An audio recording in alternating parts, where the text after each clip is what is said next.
زحال مسکین مکن تغافل، درائے نینا بنائے بتیاں، کتاب ہجراں ندار میں جاں، نہ لیہو کاہے لگائے چھتیاں، شبان ہجراں دراز چو زلف، روز وصلت چو عمر کوتاہ، سکھی پیا کو جو میں نہ دیکھوں تو کیسے کاٹوں اندھیری رتیاں۔ ناظرین آداب، ڈی ڈی اردو کے اس خاص پروگرام جس کا نام ہے اردو شاعری کا بدلتا منظرنامہ، اس پروگرام میں رضا حیدر آپ سبھی کا دل کی گہرائیوں سے استقبال کرتا ہوں۔ آج ہم گفتگو کریں گے ہندوستان کے اس عظیم شاعر کی زندگی اور شاعری کے تعلق سے جسے ہم امیر خسرو کے نام سے جانتے، پہچانتے اور پڑھتے ہیں،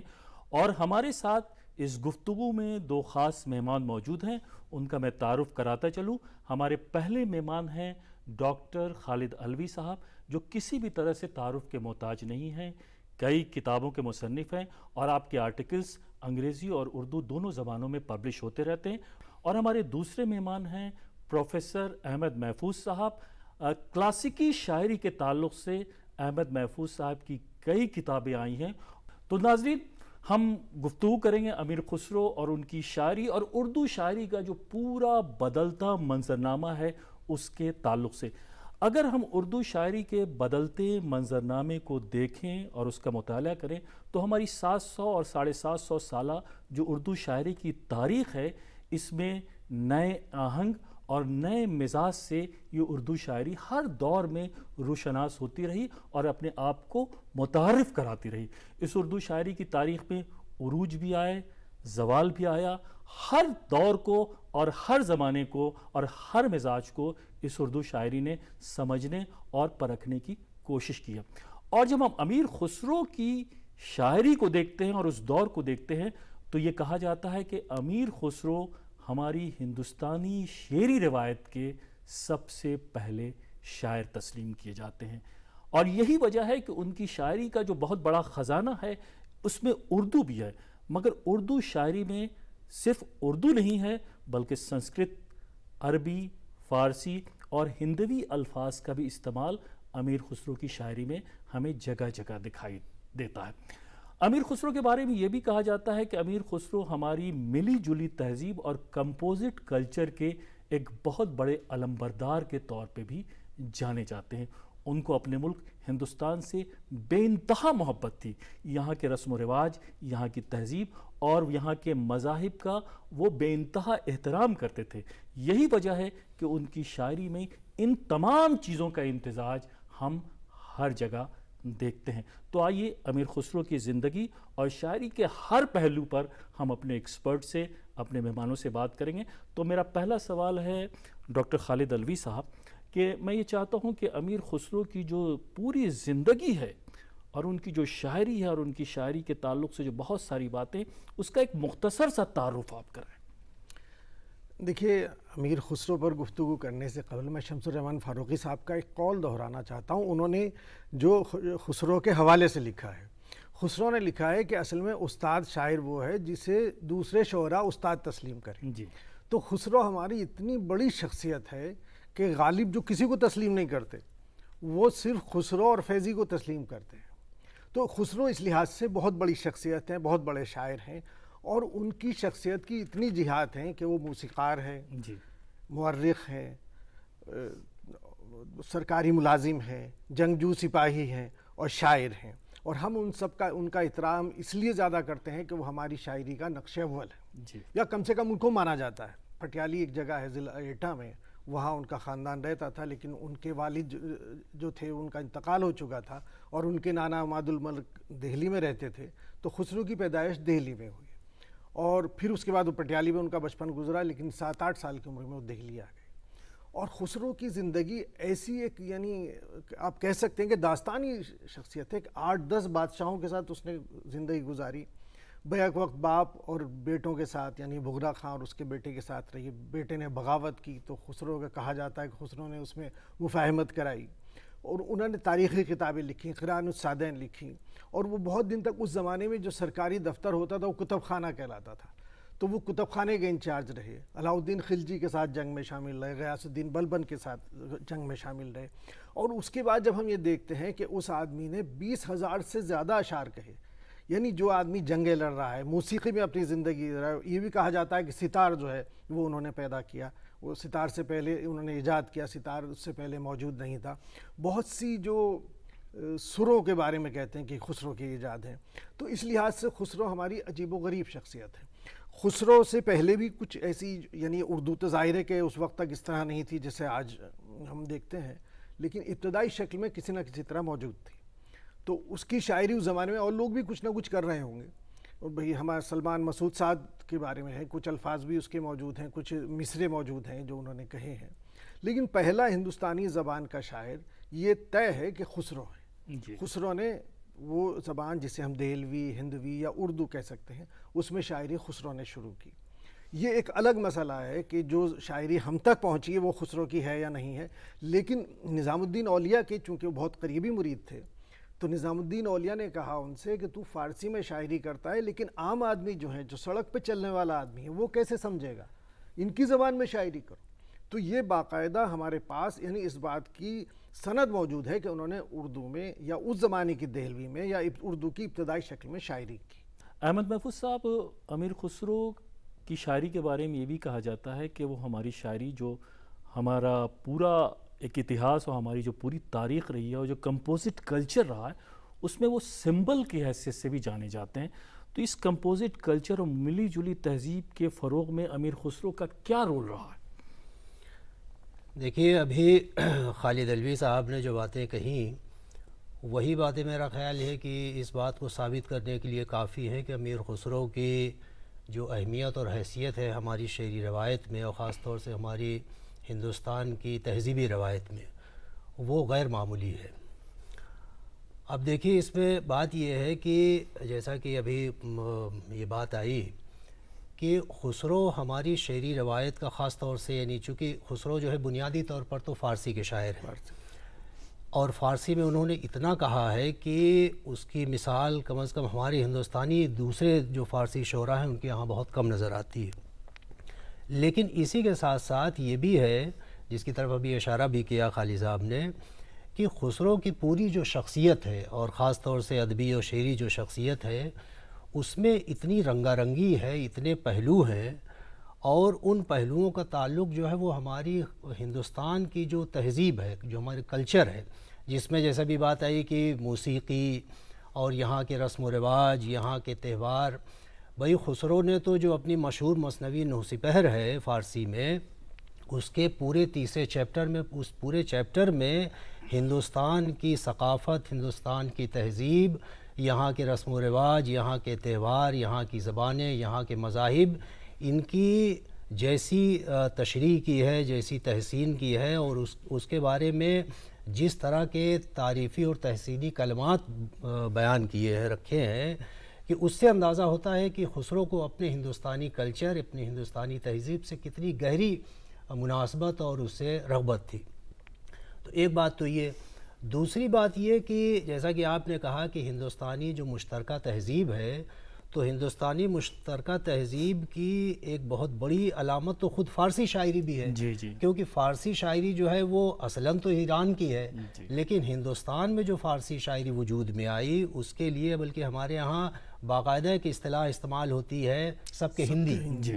یعنی انڈین اسٹائل پرشین پوئٹری، یعنی وہ فارسی شاعری جو ہندوستانی شاعروں نے کی، ہندوستان کی سرزمین میں وجود میں آئی۔ تو یہ خود اس بات کی علامت ہے کہ ہماری فارسی شاعری جو ہندوستانی شعراء نے کی، اور جس کے سب سے بڑے نمائندے امیر خسرو ہیں، وہ خود مشترکہ تہذیب ہندوستان کے کمپوزٹ کلچر کی بہت بڑی علامت ہے۔ اور اسی کے ساتھ ساتھ جو اردو شاعری ہے، یہ الگ بات ہے کہ جیسا بھی کہا کہ خسرو کے زمانے تک اردو جو ہے وہ ابھی گویا شعری زبان کی سطح تک نہیں پہنچی تھی۔ بول چال کی زبان میں ظاہر ہے کہ اردو بہت تھی اور وہی بولی جاتی تھی، وہی سمجھی جاتی تھی، لیکن ادبی اور شعری جو حیثیت حاصل تھی وہ فارسی کو حاصل تھی۔ تو ایسے میں خسرو نے جو ہندوی، یا چونکہ اردو کا قدیم نام جو ہے وہ ہندی یا ہندوی ہے، تو خسرو نے جو ہندوی کلام کہا بھی ہوگا اس کو اسی لیے محفوظ نہیں رکھا کہ گویا اس کی حیثیت جو بہت ضمنی تھی، اور خاص طور سے خسرو کے جو مرشد پیر نظام الدین اولیاء، ان سے جو ان کو لگاؤ تھا، محبت تھی، اس کی وجہ سے بھی خسرو نے جو بہت سا کلام اس طرح کا کہا ہوگا تو وہ عام طور سے اپنے دوستوں اور احباب میں سنایا ان کو، اور وہی چیزیں جو ہیں وہ بعد کے زمانے میں سینہ بسینہ ہوتی چلی وہ آج تک ہمیں آج تک چلی آ رہی ہیں، لیکن آج بھی ہم وثوق کے ساتھ نہیں کہہ سکتے کہ یہ کلام جو ہے وہ واقعتاً خسرو کا ہے، جی منسوب ہیں چیزیں۔ تو خالد علوی صاحب، خسرو پہ آپ کی تقریریں بھی ہم لوگوں نے سنی ہیں، مضامین بھی آئے، تھوڑا سا یہ ایک ریسرچ کا موضوع ہے کہ انہیں ان کے جہاں بہت سارے خطابات ہیں، القابات ہیں، انہیں طوطی ہند کہا گیا، انہیں اردو شاعری کا معمار اول بھی کہا گیا۔ تو یہ جو معمار اول، اس کا مطلب ہے کہ اردو شاعری کی ابتدا ہی ان سے ہوئی، تو اس کے بارے میں آپ کی کیا ریسرچز ہیں؟ دیکھیے یہ بات صحیح ہے کہ ہمارے اردو، نہ صرف اردو والے بلکہ ہندی والے بھی، ہندی والے انہیں ہندی شاعری کا معمار اول مانتے ہیں۔ تو کسی شخصیت کے بڑا ہونے کا ایک مثال یہ بھی ہے، بھئی ہمارے سامنے بہت سارے شاعر ایسے نہیں ہیں جنہیں ہم دوست زمانے کے لوگ مانتے ہوں، لیکن خسرو کے ساتھ یہ ہے کہ مثنوی نو صفر میں، جیسے ابھی محفوظ صاحب نے کہا کہ انہوں نے نہ صرف ہندوستانی زبانوں کا تعارف کرایا بلکہ 12 زبانوں کے باقاعدہ نام لکھے ہیں، اور اس میں یہ جو ہماری زبان ہے اردو یا ہندی جسے کہتے ہیں ہندوی، اس کو انہوں نے دہلی زبان کے نام سے کہا ہے، اور غرۃ الکمال کے دیباچے میں انہوں نے لکھا ہے کہ میں نے ہندوی یعنی اس میں دہلوی زبان میں، جسے ہم آج اردو کہہ رہے ہیں، اس وقت ظاہر ہے کہ نہ اردو نام تھا نہ اردو زبان کی شکل تھی، اس میں انہوں نے شاعری کی، اور جیسا کہ میں نے ابھی عرض کیا کہ نظام الدین اولیاء کے اشارے پہ انہوں نے یہ شاعری کی، اور انہوں نے کہا کہ میں نے جزو چند، یعنی جو شاعری کی وہ دوستوں میں پارٹ دی، کچھ تھوڑی شاعری تھی۔ میں ایک اور مثال دیتا ہوں کہ مرزا مظہر جانے جانا نے جب اردو میں شاعری شروع کی تو ان کے شاگرد تھے طابہ صاحب، عبدالحی طابہ، انہوں نے کہا حضور یہ زبان آپ کے قابل نہیں ہے، تو عام لوگوں کی زبان ہے، آپ تو فارسی میں کہا کیجئے۔ ان سے 600-700 سال کے بعد اس وقت جب خسرو اردو میں شاعری کرتے ہیں بغیر کسی احساس کم طریقے، تو میں بار بار اردو ایک کنفیوزنگ لفظ ہے اس زمانے کے لحاظ سے، ہم کہتے ہیں اس زمانے کی ہندوستانی یا ہندوی زبان میں، تو یہ ان کے سامنے کچھ مقاصد ہیں کہ وہ عام لوگوں تک پہنچنے کی کوشش کرتے ہیں۔ اچھا، چونکہ بہت سے لوگ، شبلی نعمانی نے لکھا ہے کہ انہوں نے جتنا فارسی کا کلام کہا اس سے کہیں زیادہ اردو کا کہا، اور ہمارے پاس بہت ساری ایسی مثالیں ہیں، لیکن میں یہ سمجھتا ہوں کہ اتنا کلام نہ کہہ سکتے تھے اردو میں، نہ انہوں نے کہا، اور نہ اس کو اہمیت دی، نہ انہوں نے اس کو محفوظ رکھا، ورنہ اگر کوئی آدمی کسی زبان میں 20,000 سے زیادہ شعر کہتا ہے تو اس کے محفوظ نہ رکھنے کی وجہ کیا ہے کہ جبکہ انہوں نے تمام فارسی شاعری کو محفوظ رکھ لیا۔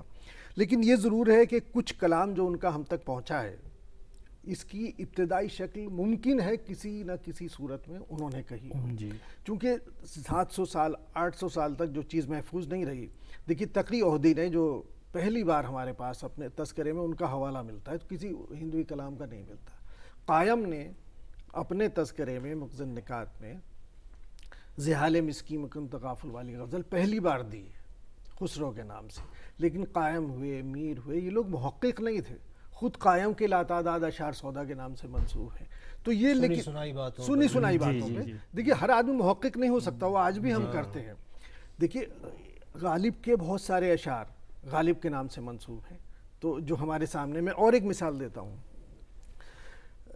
داغ کے سامنے قوال نے غزل پڑھی کہ علاج درد دل تم سے مسیحا ہو نہیں سکتا، تم اچھا کر نہیں سکتے، میں اچھا ہو نہیں سکتا۔ تو داغ نے پوچھا کس کی غزل ہے؟ اس نے حضور آپ کی ہے، کہ کہاں پڑھی تم نے؟ تو اس نے گلدستہ دکھایا، داغ نے اس غزل پہ 4-5 اشعار اور کہہ کے رات کو مشاعرے میں پڑھ دی، تو وہاں کئی شاعروں نے کہا کہ یہ تو مستر خیر آبادی کی غزل ہے، یعنی اسی ہمعصر شاعر کی غزل۔ تو اس زمانے میں یہ منسوب کر دینا، اور چونکہ تحقیق اس زمانے میں اس طرح نہیں تھی، کتابیں اس زمانے میں نہیں چھپتی تھیں، میڈیا ایسا نہیں تھا، تو ہمیں بہت کچھ یہ مشکل لگتا ہے کہ خسرو کا کلام یہ سارا موجود ہے جو ان کے نام سے ہے، لیکن بہرحال یہ بھی ہمیں تسلیم کرنا پڑے گا کہ خسرو نے اس زمانے کی ہندوستانی زبان میں بہت سی شاعری کی۔ جی بالکل، بہت صحیح بات کہی آپ نے۔ احمد محفوظ صاحب، ہماری جب پوری ہندوستان کی جو پوری تاریخ ہے، اس تاریخ میں کثرت میں وحدت کا تصور جو ہے وہ ہمیں بہت ہی نمایاں طور پر دکھائی دیتا ہے، اور امیر خسرو کی جو پوری زندگی اور شاعری ہے اس میں یہ جو لفظ ہے کثرت میں وحدت، اس کا عکس، اس کا ریفلیکشن بھی ہمیں دکھائی دیتا ہے۔ تو اس کے بارے میں آپ کیا سوچتے ہیں، آپ کا کیا خیال ہے؟ ہاں، یہ میرا خیال یہ ہے کہ امیر خسرو کے تعلق سے یہ بہت اچھا نکتہ ہے اور بہت اچھا پہلو ہے، بہت بامانی اس لیے بھی کہ دیکھیے اس کا ایک تعلق جو ہے وہ ہمارے یہاں جو ہندوستان میں صوفی روایت ہے، صوفیزم کی، جی تصوف کی، اس کا اس سے بڑا گہرا تعلق ہے، اس لیے کہ ہمارے ہاں جو تصوف کی روایت رہی ہے وہ اس کی بنیاد ہی اس بات پر ہے کہ مختلف مذاہب کے لوگ، مختلف عقائد کے ماننے والے لوگ، مختلف فکر و خیال رکھنے والے لوگ جو ہیں وہ گویا سب ایک ہیں، ان میں ان کے عقائد میں، ان کے مذہب میں، ان کی سوچ میں، ان کی فکر میں اختلاف ہے، لیکن سب گویا انسان کی حیثیت سے یا خدا کے بندے کی حیثیت سے سب ایک ہیں، جب ان کے افکار الگ الگ ان کے افکار ہیں۔ اور ظاہر ہے کہ اس معاملے میں ہمارا ملک جو ہے وہ بھی تمام، میرا خیال ہے کہ دنیا میں تنہا ملک ہے کہ جہاں اتنی طرح کی ویرائٹی، اتنی طرح کی کثرت پائی جاتی ہے، اور اس کے باوجود ہماری پوری جو تہذیب ہے ہم اس کو کمپوزٹ یا مشترکہ کہہ کر کے ہم گویا اس کو ایک وحدت میں پیرو دیتے ہیں۔ جی جی جی تو اور اس کو ہمارے یہاں کے جو صوفیہ رہے ہیں اور یعنی پورا بھکتی جو موومنٹ رہا ہے یعنی غیر مسلم حضرات کے یہاں، تو ان لوگوں نے اس کو بڑی تقویت پہنچائی۔ خاص طور سے اگر ہم صوفیوں کے ہاں دیکھیں تو آج بھی ہم دیکھتے ہیں کہ بہت سی خانقاہیں، بہت سے مزارات ایسے ہیں کہ ظاہر ہے وہ مسلمانوں کے ہیں، لیکن وہاں جو زائرین ہیں، زیارت کرنے والے ہیں، جانے والے ہیں، وہ مختلف مذاہب کے لوگ ہوتے ہیں، اس میں صرف مسلم نہیں ہوتے۔ تو اس سے اور خانقاہوں میں خسرو کے کلام بھی پڑھے جاتے ہیں، کلام بھی پڑھے جاتے ہیں، اور جیسا کہ ہم جانتے ہیں اور یہ بات تو آج بھی کہ امیر خسرو کو جو عقیدت تھی حضرت نظام الدین اولیاء سلطان جی صاحب سے، اور سلطان جی صاحب کا جو پورا یعنی ان کا خانقاہی نظام تھا، ان کے یہاں تو انہی باتوں کا گویا چرچا تھا کہ بھئی جتنے بھی لوگ ہیں سب لوگ ایک ہیں۔ بلکہ اس پر تو یہ بہت مشہور ہے کہ ایک بار سلطان جی صاحب کے ساتھ امیر خسرو جمنا کے کنارے موجود تھے، اور وہاں کچھ عورتیں مختلف مذاہب کی اپنا وہ کچھ کپڑے وپڑے دھو رہی تھیں، تو سلطان جی صاحب نے امیر خسرو سے کہا کہ بھائی ان کو دیکھو یہ کیا، تو امیر خسرو نے باقاعدہ یہ کہا کہ ہر قوم راست راہ دین و قبلہ گاہ ہے، اور یہ کہے کہ پھر دوسرا مصرع کہا کہ من قبلہ راست کردم بر طرف کج کلا ہے۔ بہت یعنی گویا یہاں جتنے بھی ہیں یہ سب کے اپنے اپنے مذہب ہیں، اپنے اپنے عقیدے ہیں، اور سب لوگ اپنے اپنے عقیدے کے لحاظ سے اپنا قبلہ درست کیے ہوئے ہیں، لیکن میرا قبلہ جو ہے وہ تو گویا میرے مرشد آپ ہیں، ہیں۔ تو اس لیے میں نے اپنا قبلہ آپ کی طرف کر لیا۔ ڈاکٹر خالد علوی صاحب کثیر الجہاد شخصیت کے مالک تھے، ڈائمنشنز ان کی زندگی میں کئی پہلو نکلتے ہیں، اردو شاعری کے معمار اول، فارسی میں بھی کئی شاعری، لیکن ان کے بارے میں یہ بھی ہے کہ ہماری جو کلاسیکی موسیقی ہے اس کے فروغ میں بھی امیر خسرو نے بہت ہی اہم رول ادا کیا ہے کلاسیکی موسیقی کے تعلق سے، اور بہت سارے اس میں پیپرز بھی پبلش ہوئے ہیں، کتابیں بھی آئی ہیں۔ تو کلاسیکی موسیقی کے فروغ میں جو خسرو کا ایک کنٹریبیوشن اور ایک رول ہے، اس کے اوپر آپ دیکھیے وحید مرزا نے خسرو پر لندن سے پی ایچ ڈی کی تھی، ان کی انگلش میں اس پہ کتاب چھپی ہے، ان میں باقاعدہ ایک چیپٹر ہے موسیقی اور خسرو میں، تو انہوں نے یہ کہا ہے کہ ستار کی ایجاد امیر خسرو نے کی ہے، اور بہت سے راگنیوں کی ایجاد امیر خسرو نے کی ہے، اور چونکہ سلطان جی کی درگاہ کا معاملہ تھا تو وہاں پہ باقاعدہ یعنی ایک سلسلہ ہے صوفیہ کا کہ جس میں نہ صرف موسیقی سننی جائز ہے بلکہ اس کے لیے باقاعدہ احترام کیا جاتا ہے، اہتمام کیا جاتا ہے، تو اس لیے محفل سماع کا۔ اور اس سے پہلے یہ کہا جاتا تھا کہ دیکھیے موسیقی میں صرف دف یعنی ایسی چیزیں سنی جا سکتی ہیں جو ایک طرف سے بند ہو، یعنی ڈھولک، اور دوسرے پر پابندی تھی، لیکن اس طرح ان لوگوں میں اس طرح کی کوئی پابندی نہیں، اس میں باقاعدہ موسیقی کا اہتمام ہوتا تھا۔ تو ظاہر ہے کہ خسرو کا اس میں بہت بڑا رول تھا، اور ستار اس میں چونکہ عربی لفظ ہے جس میں 30 کے معنی میں، اس میں 30 تار ہوتے تھے، اور چونکہ خسرو عربی فارسی یہ سب جانتے تھے تو ہمیں لگتا ہے کہ نام بھی انہوں نے ہی دیا ہوگا، اس کے کوئی باقاعدہ ہمارے پاس سند نہیں ہے، تو لیکن ستار کی ایجاد میں سمجھتا ہوں کہ موسیقی کے لیے بہت بڑی انقلابی ایجاد ہے۔ دیکھیے ابھی جیسے بات کہی ہر قوم راست رائے کی، خسرو ہی کا ایک شعر ہے کہ گفتم بحرم محرم ای خانہ کدام است، میں نے خانہ کعبہ سے پوچھا کہ تیرے اپنے کون سے ہیں، تو آہستہ بمن گفت کہ بیگانہ کدام است، اس نے آہستہ سے کہا کہ بیگانہ ہی کون ہے۔ تو یہ جو ایک وسیل مشربی تھی جو صوفیہ کے ہاں تھی، نظام الدین اولیاء کی درگاہ میں باقاعدہ ہولی کا رنگ کھیلا جاتا تھا۔ آپ یہ دیکھیے کہ عام ہندوستانی سے قریب ہونے کی ساری کوششیں ان لوگوں میں موجود تھیں. جو اچھا سیکولرزم کا وہ تصور جو آج ہم بڑا اسے یورپین تصور مانتے ہیں یا کہتے ہیں کہ اکبر کے ہاں ہوا, آپ یہ دیکھیں کہ علاؤالدین خلجی پہلا شاعر ہے جس نے مذہب کو سیاست سے باقاعدہ اعلان کر کے الگ کیا. اور مجھے دیکھیے ہمارے پاس بہت سی چیزوں کی سند نہیں ہے, لیکن مجھے یہ ماننے میں کوئی آر نہیں ہے کہ اس میں امیر خسرو کا کوئی نہ کوئی رول موجود ہوگا, کہ چونکہ وہ عام آدمیوں سے جوڑتے تھے. اور آبزرویشن ان کا عجیب و غریب تھا. ایسا آپ یہ دیکھیے کہ وہ عام آدمی, اب دیکھیں ہندوستانیوں کی عادت ہے کہ پانی ہاتھ سے پیتے ہیں. وہ شعر میں کہتا ہے کہ درہیں اب لہی ہندوانے کلال بدست آب نوشن باسط سے فال, 100 پیالے رکھے ہوئے ہوں گے تو ہندوستانی ہاتھ سے پانی پیتے ہیں. تو وہ عام آدمیوں سے اتنا جڑا ہوا آدمی تھا, اتنا وابستہ تھا وہ. آپ نے فارسی کے بھی بہت سارے اشعار کوٹ کیے. احمد محفوظ صاحب, اردو شاعری میں تو ایک کنٹریبیوشن ہے, لیکن جو ہماری فارسی شاعری ہے اس کے فروغ میں امیر خسرو کا کیا رول رہا, اور جو پورا ایک فارسی ادب ہے, فارسی کے جو ممالک ہیں, اس میں امیر خسرو کی شاعری کا کہاں پہ ہم اس امیر خسرو کی شاعری کو دیکھتے ہیں؟ امیر خسرو کا ذکر ہو اور فارسی شاعری, فارسی روایت, فارسی ادب کا ذکر نہ ہو, اور بلکہ بھی شروع میں اپنے گفتگو میں خالد صاحب نے جو اشارہ کیا تھا کہ امیر خسرو تو ہماری ہندوستان کی فارسی شعری روایت میں اس مقام پر ہیں کہ جہاں کوئی دوسرا شاعر پہنچا ہی نہیں. اور اس کی وجہ یہ ہے کہ بلکہ میں تو یہ کہوں کہ غالب جو جلدی کسی کو خاطر میں نہیں لاتے, غالب بھی امیر خسرو کے آگے سر تسلیم خم کرتے ہیں. لیکن فیضی کے بارے میں وہ بھی کہہ دیتے ہیں ایک جملہ کہ فیضی کی بھی کبھی کبھی ٹھیک نکل جاتی ہے.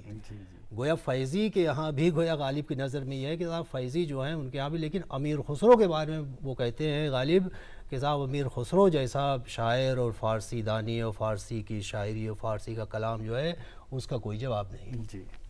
تو یہ بات خود اپنے آپ میں اتنی غیر معمولی ہے, اتنی بڑی بات ہے کہ خسرو جو اپنی پوری اتنی بڑی, یعنی ہندوستان میں اگر ہم فارسی شاعری کی روایت دیکھیں تو خود ہندوستان میں خسرو سے ہی یعنی 19ویں صدی تک اگر دیکھا جائے تو 600 سال ہو جاتے ہیں, اور خسرو سے پہلے بھی شعراء ہندوستان میں رہے ہیں. مثلا خسرو سے پہلے تو فارسی کے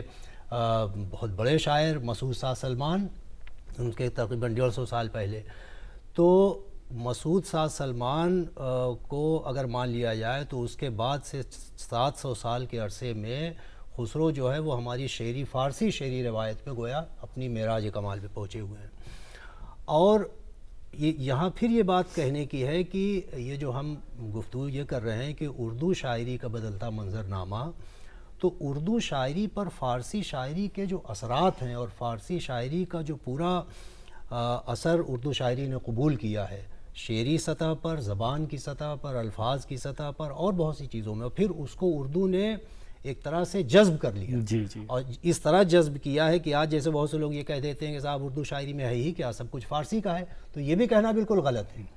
اردو نے اس کو جذب کر کے اور پھر گویا اس کی ایک نئی حیت, نئی شکل بنا دی. تو اس لحاظ سے بھی ہمیں دیکھنا چاہیے کہ ہماری اردو شاعری جو مختلف ذائقوں سے روشناس ہوتی رہی ہے اور مختلف عہد میں اس کی صورت مختلف طرح سے بدلتی رہی ہے, اس میں فارسی کے اثرات کیا ہیں. اور یہاں ایک بات میں یہ خاص طور سے کہنا چاہوں گا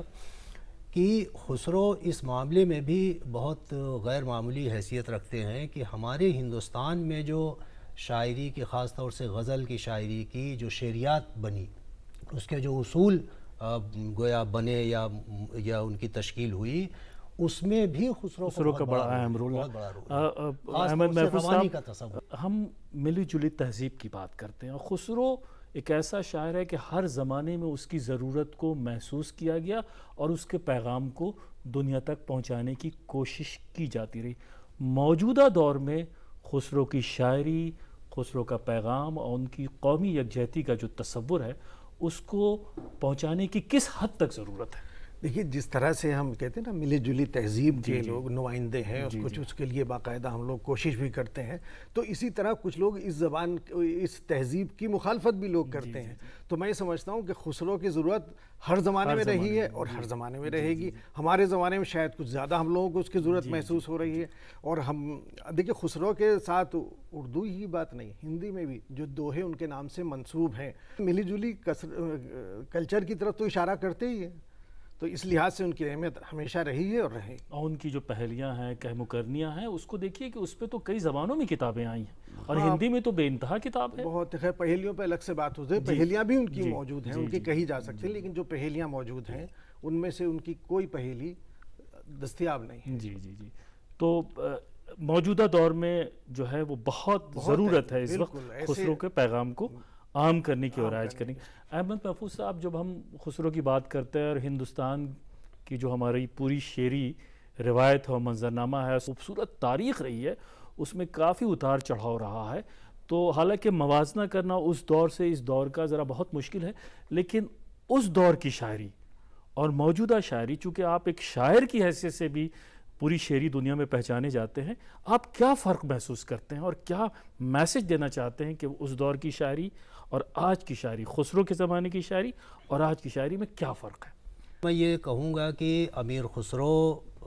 کے انتقال کو 6 سال کے بعد پورے 700 سال ہو جائیں گے۔ 1325 میں امیر خسرو کا انتقال ہوا، 2025 میں 700 سال ہو جائیں گے، اور 700 سال کا عرصہ کوئی چھوٹا موٹا عرصہ نہیں ہوتا۔ آج ہم امیر خسرو کا ذکر جس طرح کرتے ہیں یا ان کا جس طرح نام لیتے ہیں، ان کی شاعری کے بارے میں، ان کی زندگی کے بارے میں یا ان کی زندگی کے مختلف پہلوؤں کے بارے میں جس طرح گفتگو کرتے ہیں، تو ایسا محسوس ہوتا ہے کہ امیر خسرو 700 سال پہلے نہیں، بالکل ہمارے کہیں آس پاس ابھی موجود ہیں۔ تو یہ خود بہت بڑی بات ہے۔ اب جہاں تک بات یہ آپ نے کہی کہ اردو شاعری میں جو منظرنامہ تبدیل ہوا ہے، تو دیکھیے کسی بھی فن کے میدان میں یہ ایک سطح پر کوئی چیز نہیں چلتی بہت دنوں تک، اور 700 سال کا عرصہ تو بہت ہوتا ہے، بہت طویل ایک ہمارے ہاں اردو شاعری جو ہے، چلیے امیر خسرو سے چونکہ اس وقت تک اردو شاعری کی وہ صورت نہیں بنی تھی، لیکن پھر بھی ایک شروعاتی دور جو ہے وہ کہا جا سکتا ہے۔ 400-500 سال کا عرصہ دکن کو لے لیجئے، تو اس عرصے میں ہم دیکھتے ہیں کہ بہت طرح کی تبدیلیاں ہوئی ہیں، اور پھر ہماری شاعری جو ہے وہ 18ویں صدی میں گویا بام عروج تک پہنچ گئی۔ اس کے بعد پھر غالب کا زمانہ آتا ہے، مومن کا زمانہ آتا ہے، پھر 20ویں صدی کی شاعری ہے۔ 20ویں صدی میں یہ ضرور ہے کہ بہت سے نئے تصورات، نئے احساس اور نئی حیثیت، نئے رجحانات بھی بہت سے ہمارے یہاں سامنے آئے ہیں، تو اس کو دیکھتے ہوئے ہم یہ کہہ سکتے ہیں کہ ہماری نئی شاعری جو ہے وہ اپنی قدیم شاعری سے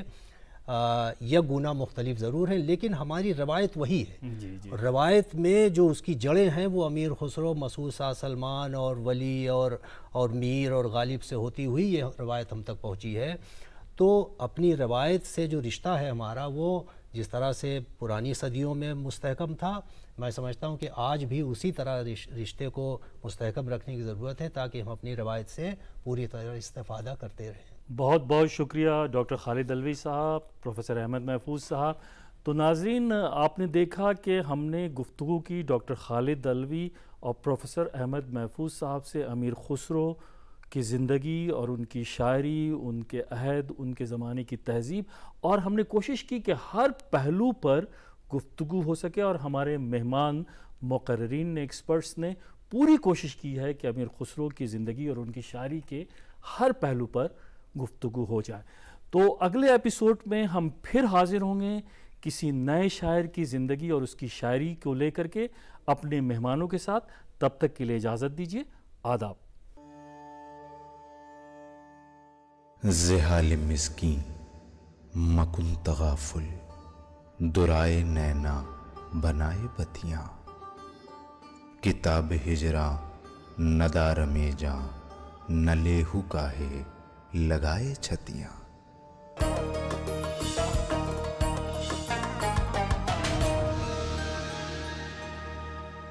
پروفائلز دیکھو، پھر